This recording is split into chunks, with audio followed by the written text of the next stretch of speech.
Test, test, test, test, test, test. Test, test, test, test, test, test. Good. Can you hear me? Can you hear me? Mary, it's noon.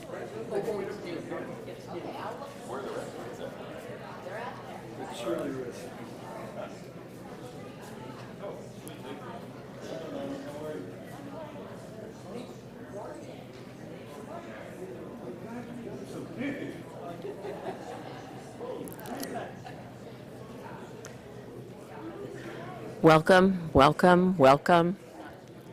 Not yet. Is Lonnie doing her thing?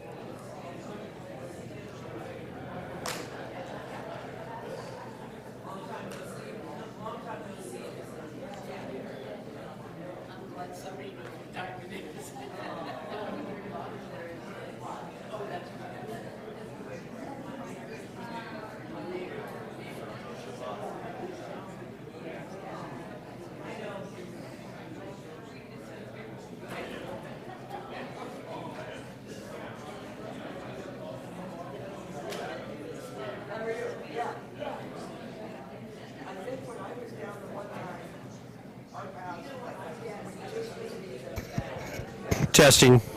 Uh-oh, testing, testing.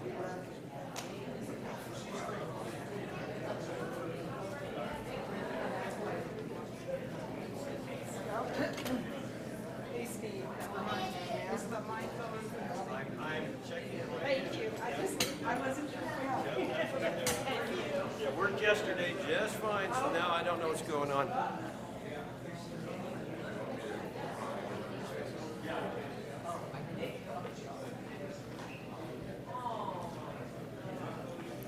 Test. He's checking. Unless you. Test, test, test.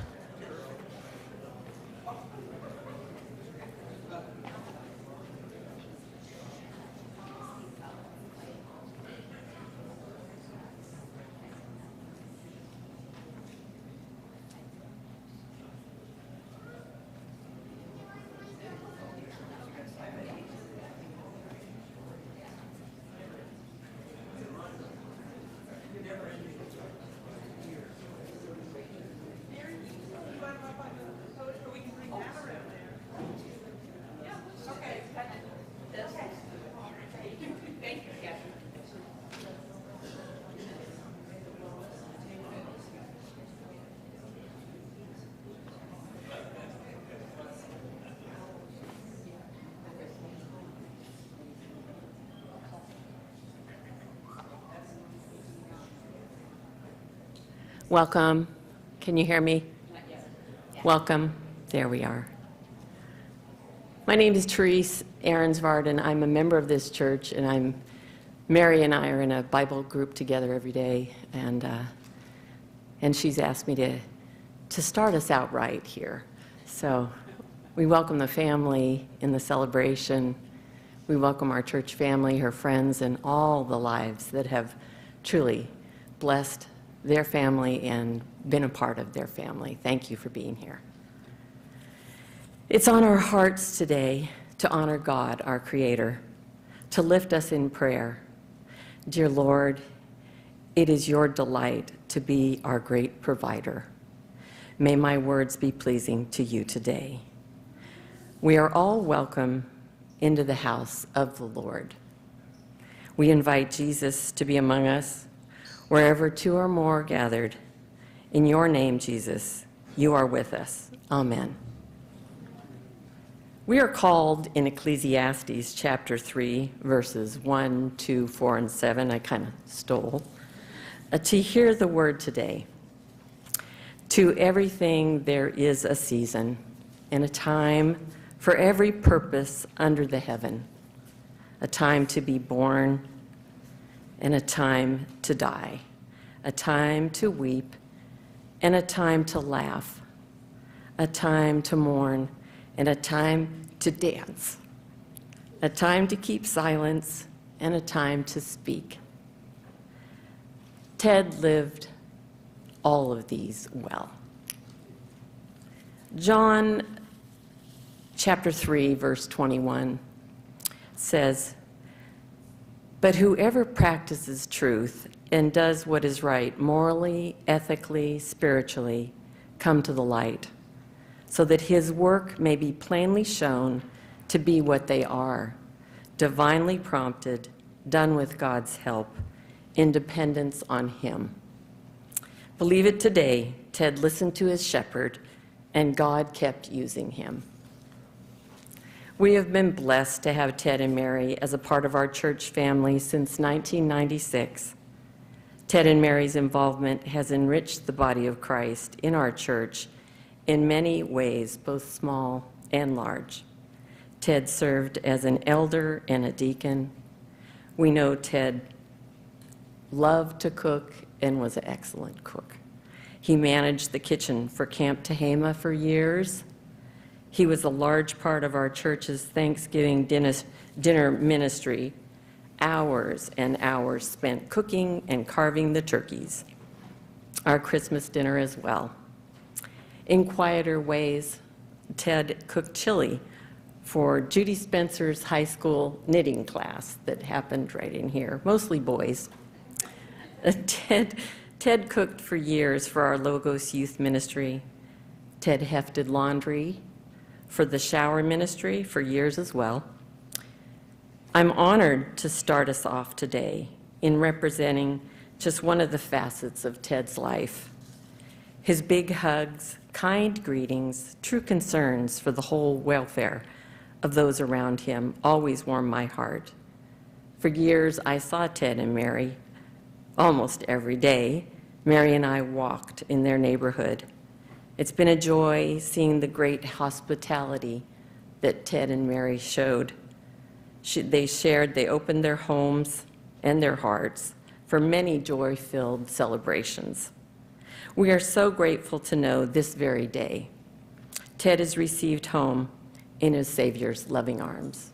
Thank you so much.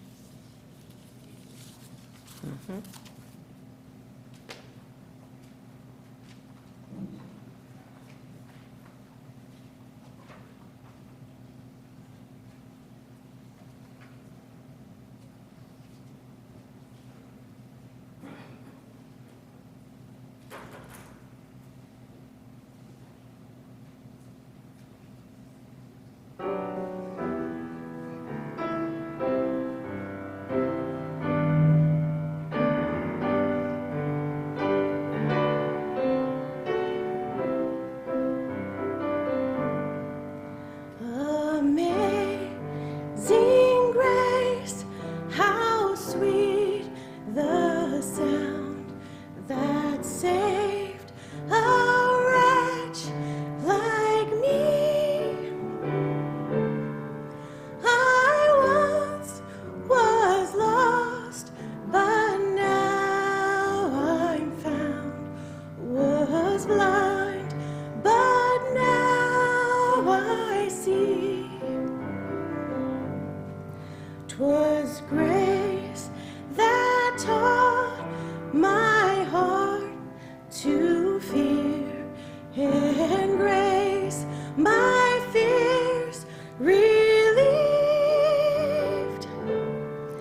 How precious did that grace appear the hour I first believed.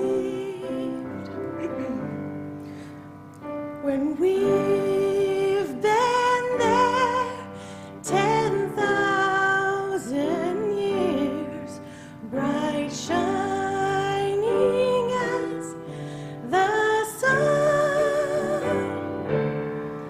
we've no less days to sing God's praise than when we first begun.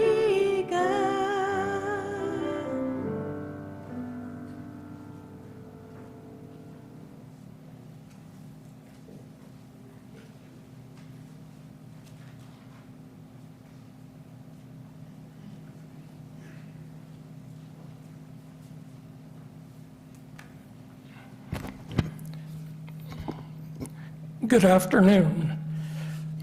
I first met Ted right here in this very church, and honestly, it was simply a Sunday, hey, good morning, how are you, before service, and then after service, well, have a good week, we'll see you next Sunday.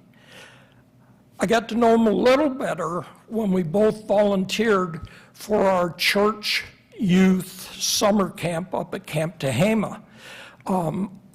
I got to work the fishing pond with Leo, and it was great. You know, hour before you get there, make sure the rods and reels are all set up, ready to go. Kids come for an hour of fishing. You help them put worms on. You untangle lines. You fix birds' nests, because no matter how many times you showed them, some of them couldn't cast. And even occasionally, well, actually, we stocked it, so they caught fish. And then Leo and I would clean them. I never did it right, according to Leo. And we'd put them in the freezer, and the kids would take them home. Ted had a tougher job. He worked in the kitchen. Excuse me, Ted never worked in the kitchen. He was in the galley.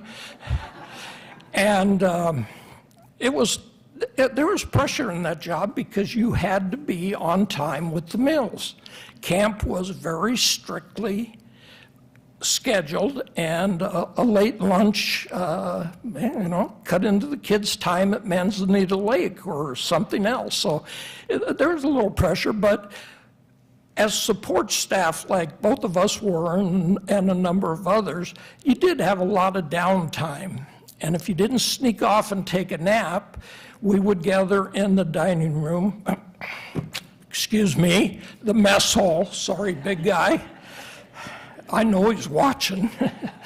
And we'd talk, or we'd play cards or board games, and it was great. And I got to know Ted a little bit, and I really respected that here he was getting up early. He was always in that kitchen. He was either prepping for meals, cooking meals, cleaning up from meals, or prepping for the next meal. He worked hard, but he had downtime too.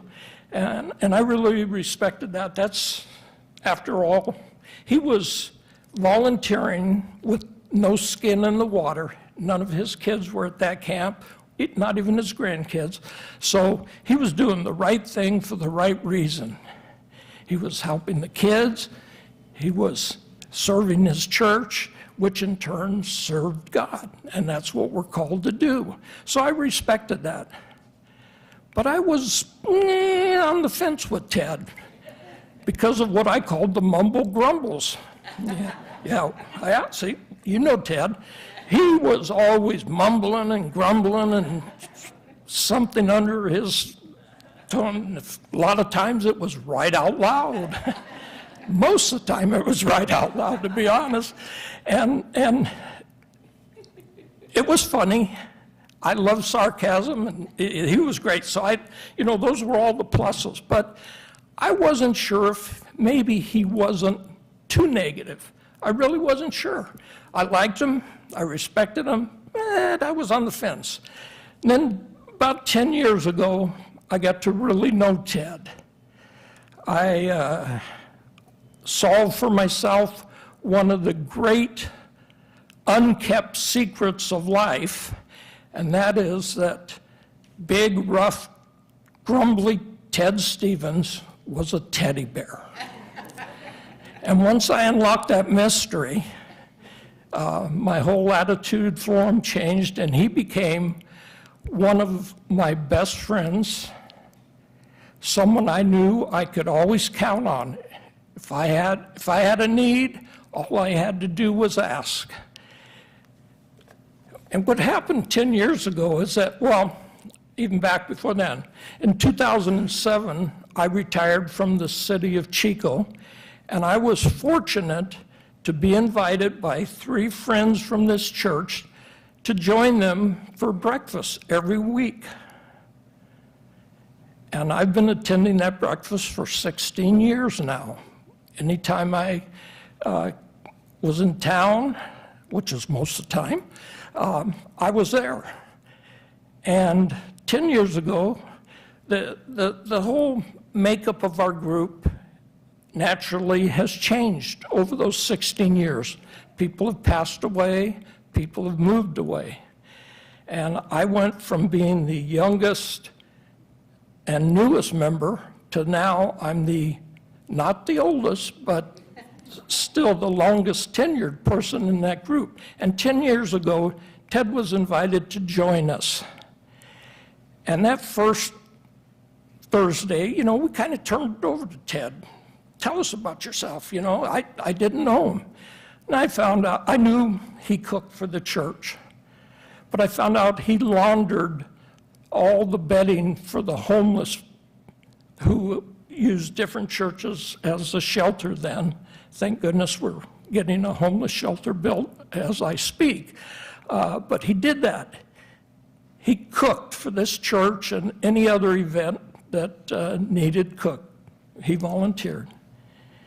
He also, if you needed a ride, if you had a doctor's appointment and didn't have transportation, or maybe you were having eye surgery and needed a ride home, Ted was there. This big old rough person just had the biggest heart of gold. And I couldn't help but love him, and he became like a brother to me. But that's not to say that he changed.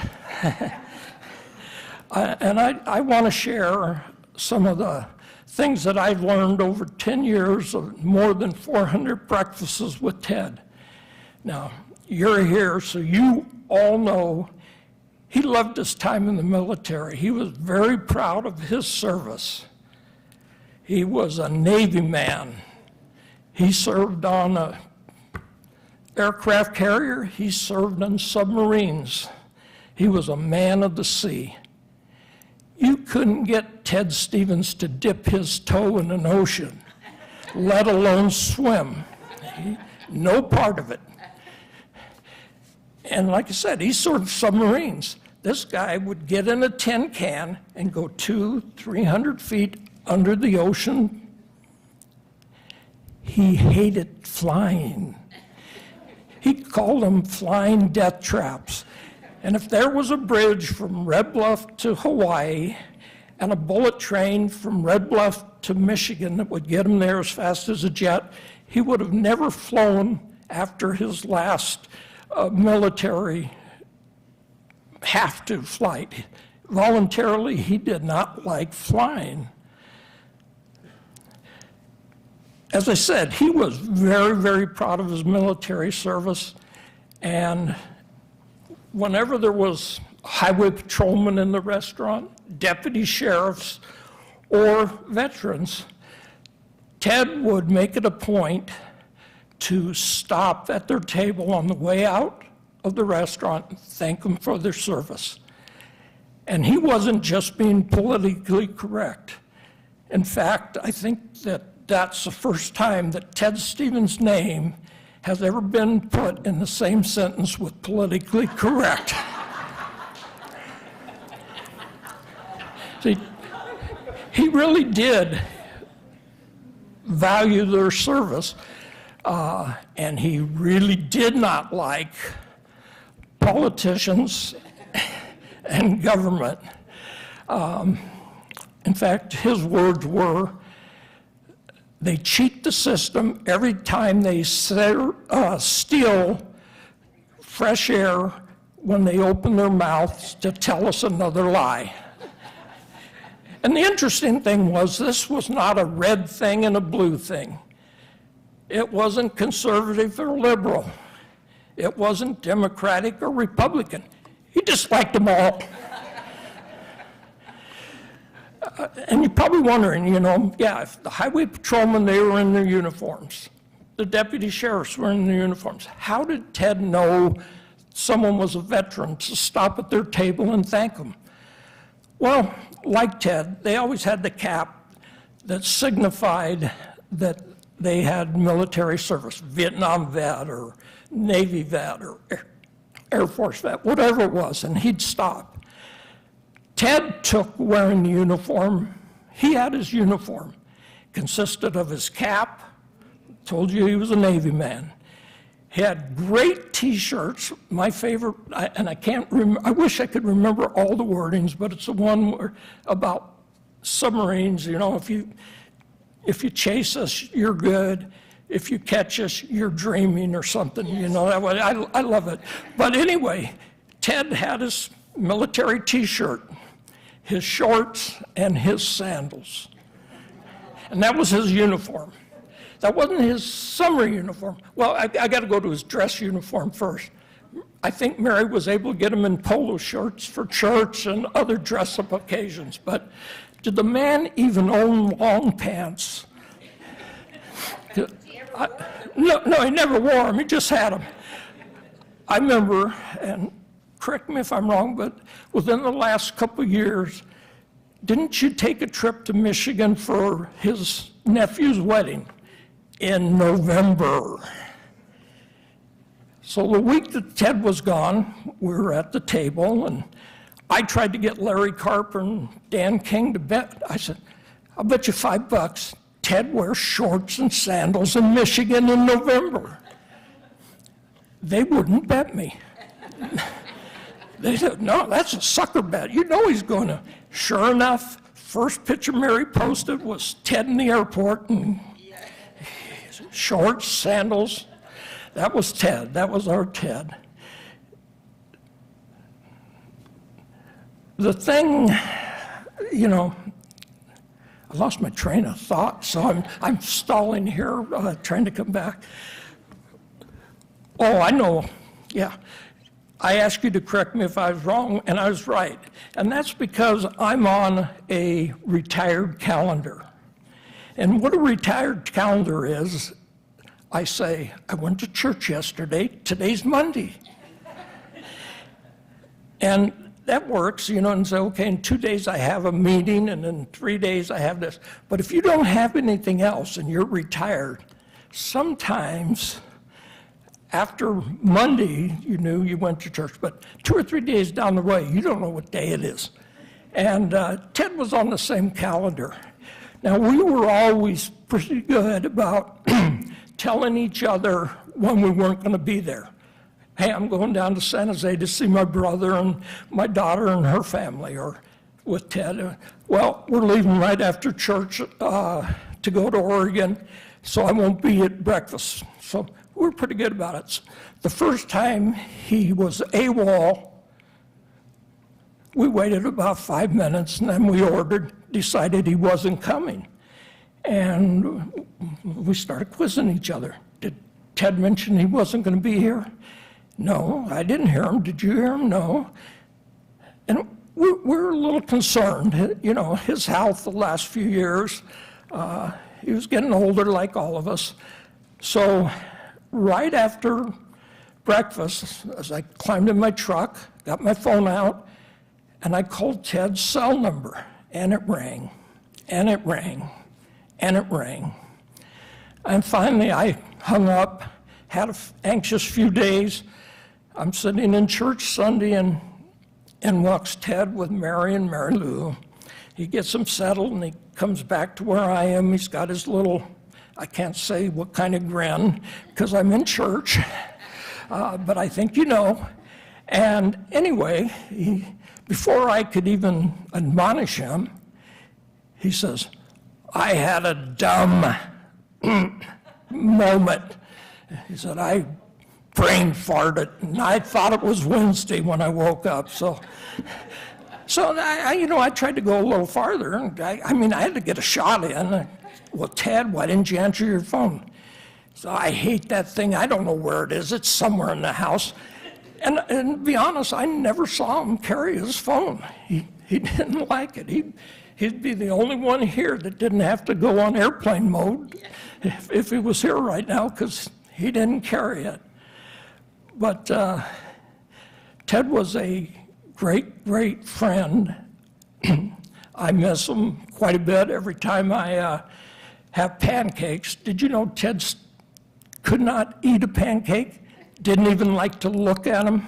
That was a story, excuse me, I'm dry mouth, a story he shared with us. But yeah, He had all his ups and downs and his contradictions, and I loved him. It made him special to me. I've tried to lightheartedly share my memories with Ted, but I want to turn just a little serious, talk to the family for a moment. And I know you all know this, but maybe on a day like this, it's nice just to hear it again. But Ted valued family above all else. He loved his family. He's so proud of his brother Rick back in Michigan. Just loved him to death. Mary's sisters, his sisters-in-law, he actually came to love most of you. And I'll let you decide which side of the fence you're. No, I just kid. You're Mary's sisters, he loved you. To his children, well, his grandchildren, let's start with Morgan and Alana. He loved you to death. He was proud of you. Did he get mad at you? Oh, you bet. And Denise, he got mad at you. Yeah, especially if you didn't do what was the right thing, which turned out in his mind to be what he told you to do, right? The one thing Ted could never do is stay mad at you. And to you, Mary, thank you for taking care of my friend. You were his rock. You were his all in all. He told us about the drive across country just after you got married. I guess you were going back to meet his folks in Michigan. And he had you put your marriage license in his purse so he wouldn't get arrested for taking an underage person across state lines. Is that a true story? Yeah. Anyway, I don't want to hog the mic. I don't want to take all the good, what I consider the good Ted stories, but I want to leave you. I'll tell you about our everyday greeting and goodbyes with Ted. First off, he'd come into the restaurant. Sometimes he'd come in, he's madder than a wet hornet. He had seen something on TV or heard something on the radio, and it got him going. Now, sometimes it was an event that we were all concerned with, and we talked about it. And sometimes it was just Ted being Ted. And on those times, we would say, Ted, you got to tell us how you really feel. You can't keep holding this in like that. It's just not good for you. And pretty soon, he'd be laughing at himself. And that was a great thing about Ted. He could laugh at you, he could laugh with you, but he could laugh at himself too. He loved to dish it out, but he could take it. I know every time I'd get a good zinger in, I got him that time. And he would look at me and he'd say, thank you, like I was paying him a dang compliment. So that was one way that the morning started off. Another way was he'd come in a normal, leaving his oxygen in the car, by the way, but he would come in, he'd just Ted, so I'd say, how's it going this morning, Ted? He'd say, my feet hit the deck, it's a good day. Sometimes I would stir it up a little bit, so I would say, good morning, sir, how are you? Do you all know his response? With righteous indignation, he would say, I work for a living, don't call me sir. And that was Ted. And we had the way that we always said goodbye. If I was leaving first, I pushed back from the table and I said, well, gents, I guess I'll see you next week. And Ted always replied to that one, good Lord willing, and the creek don't rise. But if he left first, his farewell was always the same. And I could share it because I know how he felt about you, but he'd always say, well, guess I better go home, kick the dog, and fight with the wife. And with that, I will leave you. But I miss you every day, big guy.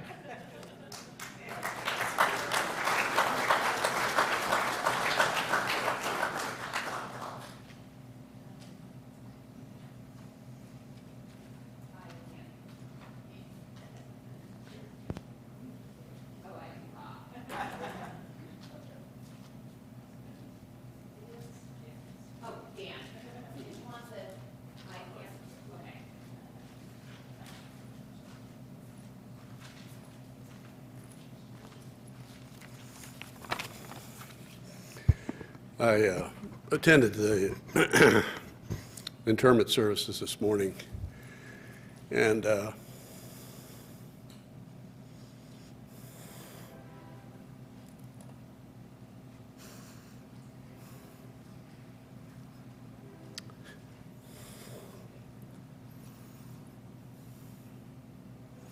when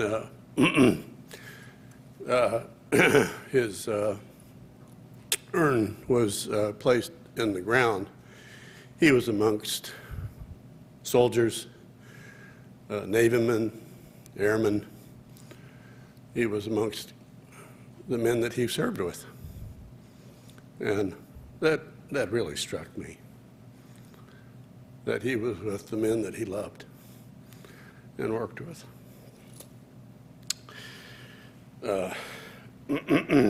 To get more to what I'd planned to say, I think my favorite morning interaction with Ted in the morning group was the day that Jim Sheevy's son came to visit.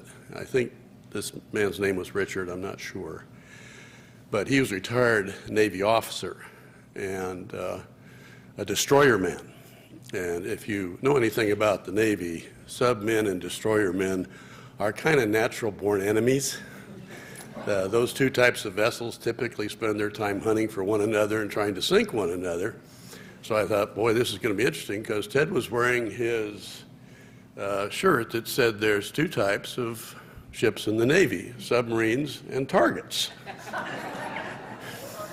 So Rich looked at him, and it was wonderful, because he looked at Ted and he said, "Oh, great, another bubblehead."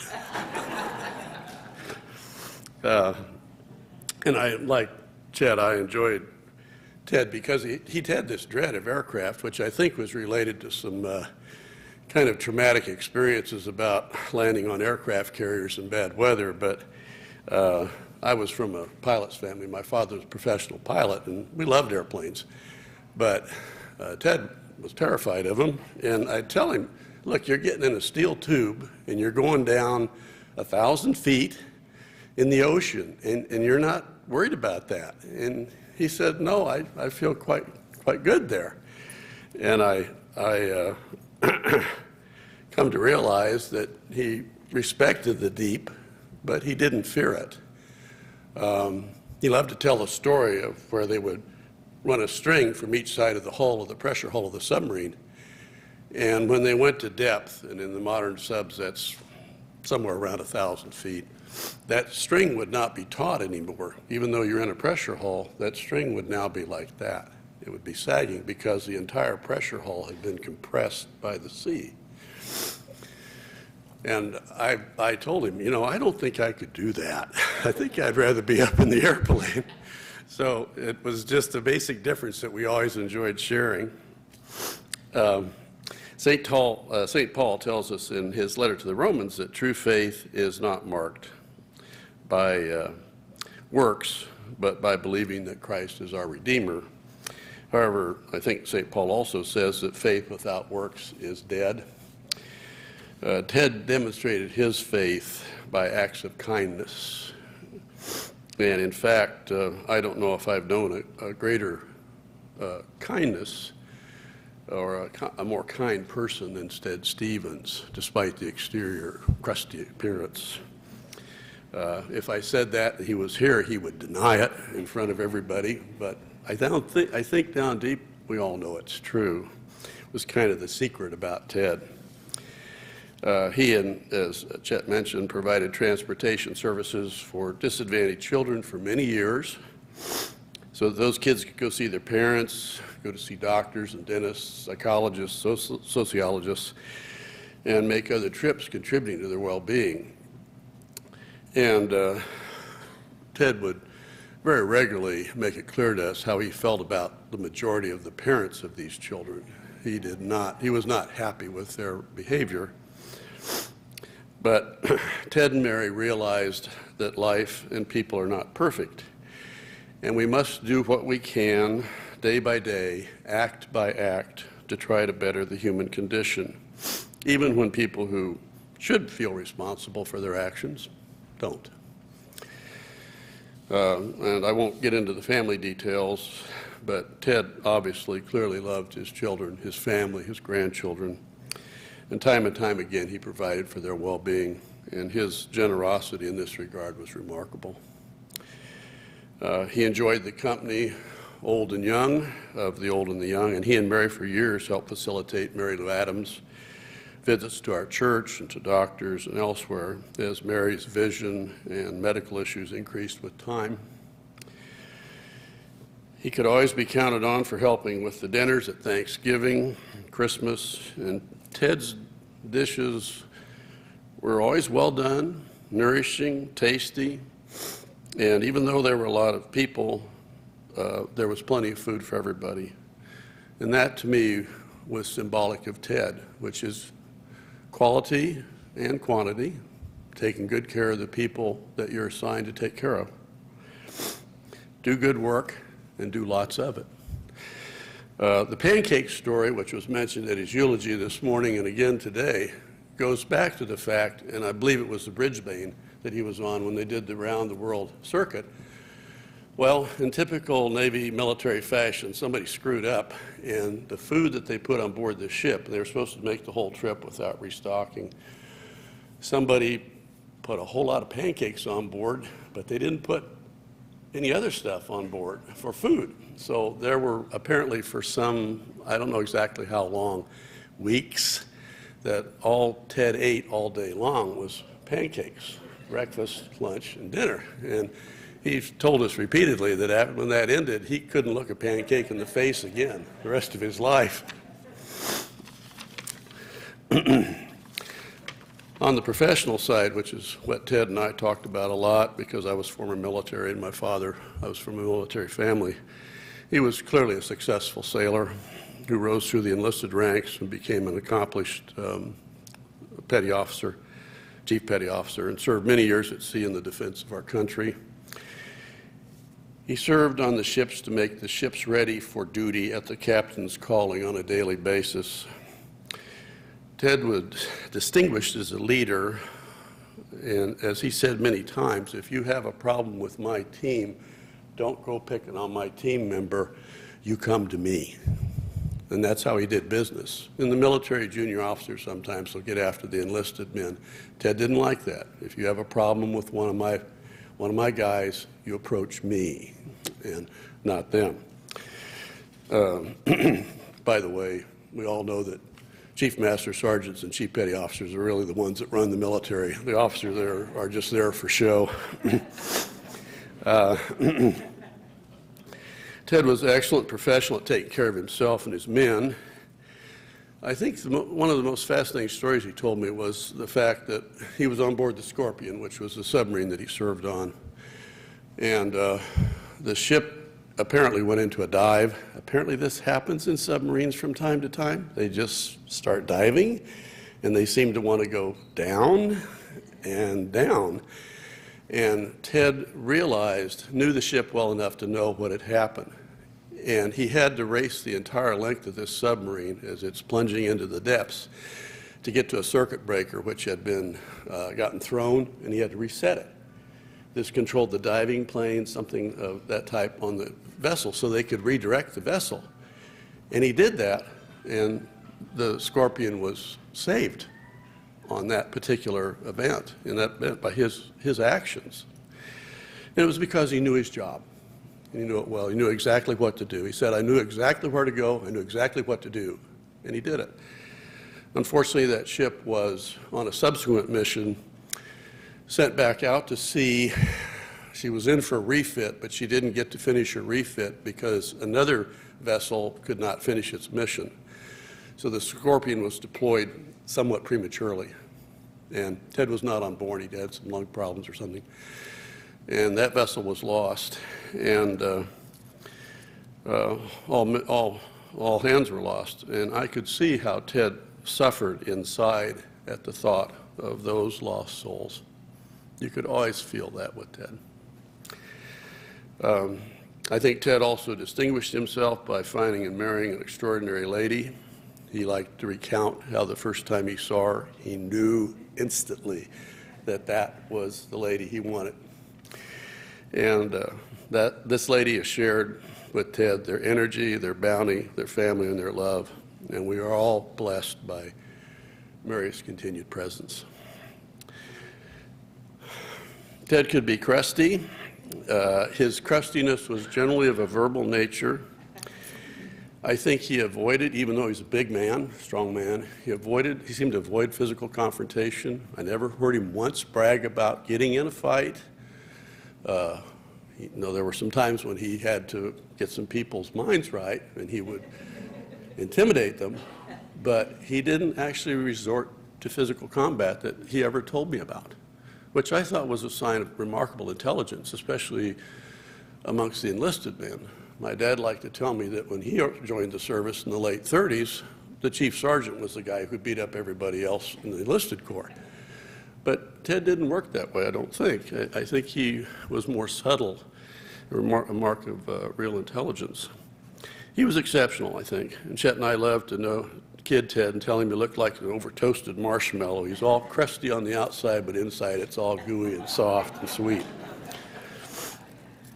So I will miss Ted. I will miss his stories, his opinions, his honesty, his good works, but most of all, the underlying kindness of his nature. There are simply not enough Ted Stevens in this world, and we are hard-pressed by the loss of this good man. The gap created in our ranks by his loss will be tough to fill, but I suspect where Ted is now, that God has him at work, and he is doing good work and doing lots of it.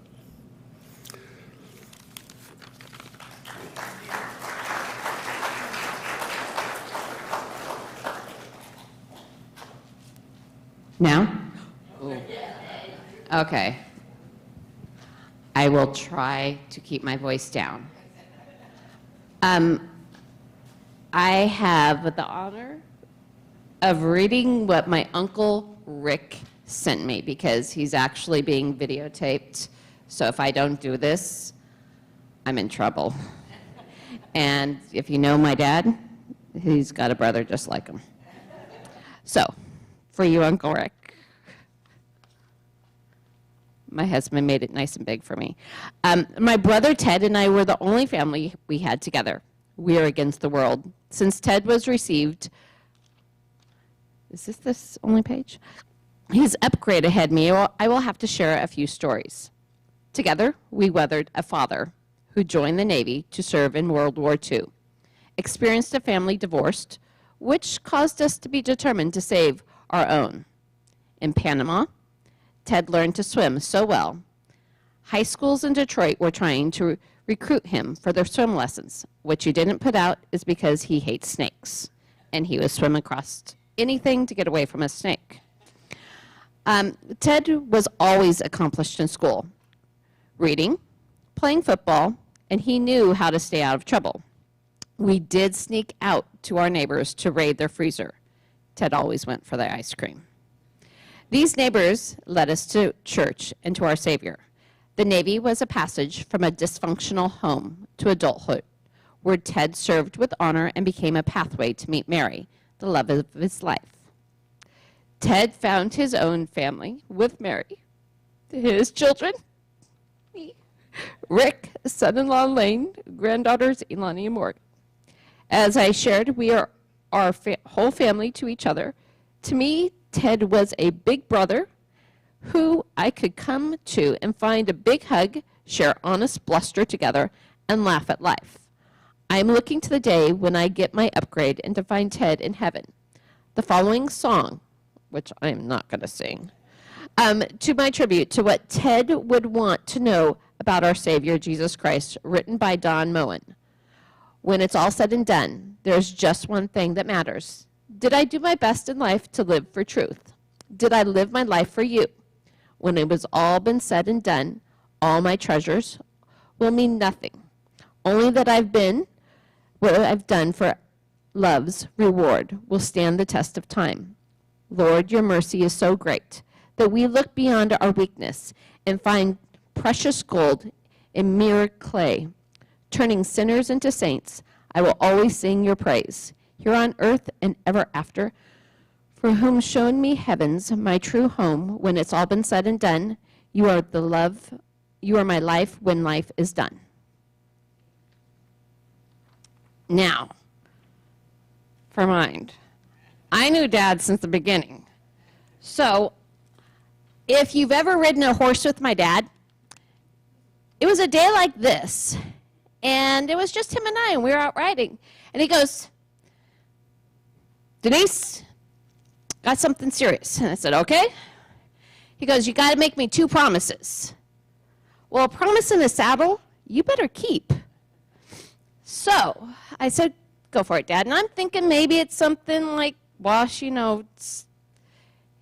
was hard. He says, you got to take care of Mom when I'm gone. I thought, no problem. He's young. I can take care of Mom. Dad, you don't even have to ask me that. Well, it's a little harder than I thought. So, and I said, what's the second promise? He says, I don't want no sniveling, whining service for me. You got to celebrate my life. I'm living it like I want. I said, okay, we'll do that. But I need your help, because the first one is getting a little harder than I thought at times. So we'll get back to that, how you can help me out, in just a minute. Wanted to talk to you about the 3 major things that my dad taught me. Well, there's been more, because as whining, as hard-crusted as you guys, he used to measure our bath water. Seriously, he's in the Navy. 2 inches, that's all you got growing up. And we had to share it. So if you thought he was strict, you have not seen anything. But first thing my dad taught me was integrity. And you guys have heard about that. You have to do what you say you're going to do when nobody's looking. You do the right thing. And you've heard how my dad has served.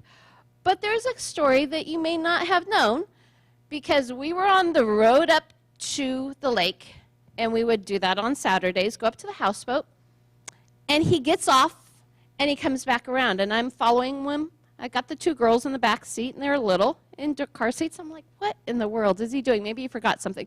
So I get off, get back on, come back up, and he pulls over behind this truck, with a horse trailer. And I'm like, he comes back, and he goes, okay, get everything out of the truck and put it in your car. And we are moving everything from their truck into my truck. Get going. Dad says get going, you get going. So I'm pulling stuff out of the truck, putting it in my car, and load everybody up. And Dad backs his truck up, and this is his new truck that they haven't had too long, backs it up to the horse trailer, and it leaves to Montana. They were from the R Ranch, and Dad saw someone that needed help, gave him his truck for several weeks. Dad stayed with the truck, and a few weeks later, Mom and Dad drove to Montana to deliver their truck to him. Now, that's integrity. So he would do anything for anyone as long as you were working hard. So the integrity is known. The second life lesson is cooking. Now, my dad can cook, but he's got a sous chef, and my mom, and later me. So beyond just cooking for the church that everybody knows, he also cooked omelets for family gatherings. He was known for cooking his omelets, and if you had Christmas or morning or family reunions, he'd start cooking. And the first time Lane figured this out, Lane got the very first omelet, and it was on a boat. So, and he served everybody else, and by then it was lunchtime, and Lane got the last omelet. So he could cook. Now the other thing is, tri-tip, I beat him. In fact, I had to buy him a barbecue so he'd stop whining and making excuses about why my tri-tip was so good. So I did buy him a barbecue. And the tri-tip that we're serving this afternoon is actually off of his barbecue and mine together with my help of my cousin Chrissy. But cooking was more than just a love. It was a release for him. So the lumpia, we grew up with lumpia and chicken adobo. And that was a whole day process. You did not just think you had lumpia, but we started cooking and you started chopping and things would go flying. And that little Muppets guy, that was my dad. He would fling everything everywhere. Mom would be around cleaning it up. But the love for cooking came from, that's what he was good at. And that's the way he would make people happy. So cooking for me, I can cook for a lot of people. So when Mom said this, and I went, 30 tri-tip. No problem. And so that's what we have to honor my dad. And we also have recipes where this is going to come in where you guys help me out. Because I printed off recipes, some of his most famous, including his chili, lumpia, chicken adobo, Chinese chicken salad. I did throw in Mom's pear pie. But on it is my mom's email address. So I need you guys to take one of these. I have lots more down there. But when you fix something, email my mom, give her a call. Don't forget her. Because that's how you're going to help me out with my mom right there. Yeah. Now, the third and last thing is work hard, play hard. And my dad worked very hard. And we've heard that. I mean, there's been hours that he would, brag about working 72 hours in some weeks. But he was able to play. He would get home after a long shift. That boat would be backed up, and he would take us out. And for all of us cousins, he would teach us to ski.